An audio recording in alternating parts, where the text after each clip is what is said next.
Hey, this is Brandon with Pickleball Effect. Today I'm going to do a comparison review of the new R3 Nova by Ronbus to the R1 that they released earlier. So I've already done a full review of the Ronbus R1 Nova if you want to go check that out.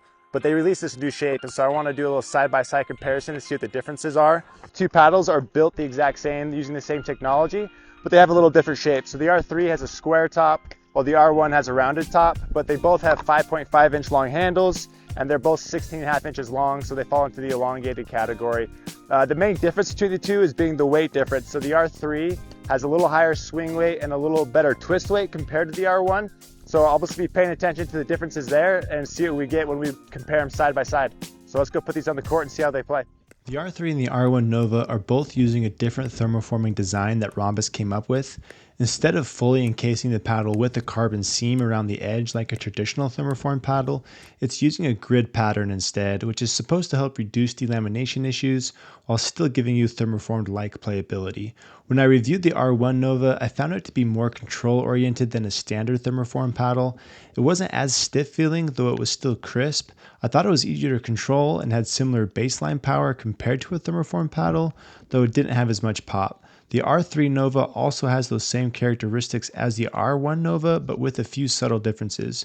The R3 Nova has a subtly stiffer or harder feel to it than the R1, though it's not as stiff feeling as the Ronbus R3 Pulsar, which is Ronbus's traditional thermoform paddle. This gave the paddle a little more power and pop, though it wasn't transformative. I still thought the R3 Nova maintained the same identity of the Nova series. The R3 did play more forgivingly than the R1. I'd say the R3 has an average forgiveness rating while the R1 was slightly below average. I also noticed the weight difference between the two models. The R3 Nova has a swing weight measurement of 120 while the R1 Nova has a measurement of 116. The R3 does feel heavier than the R1, but I didn't think the R3 needed lead tape like I thought the R1 did, so they end up being similar after adding lead to the R1.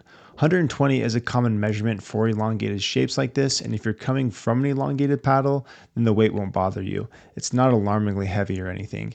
It's also interesting to note that the R3 Nova is lighter than the R3 Pulsar by a few points.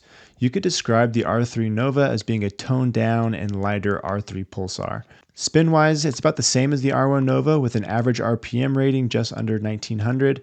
This puts it in my high spin category, though it's just short of my very high spin category. So here's my recommendation. The R3 Nova is a little more forgiving and offers a touch more pop than the R1 Nova, but it is a little heavier and not quite as soft feeling. I think picking between the two paddles primarily comes down to weight preference. If you're not averse to a higher swing weight of the R3 Nova, then I think the extra forgiveness it offers is nice to have. But if you're sensitive to higher swing weights, then go with the R1 Nova.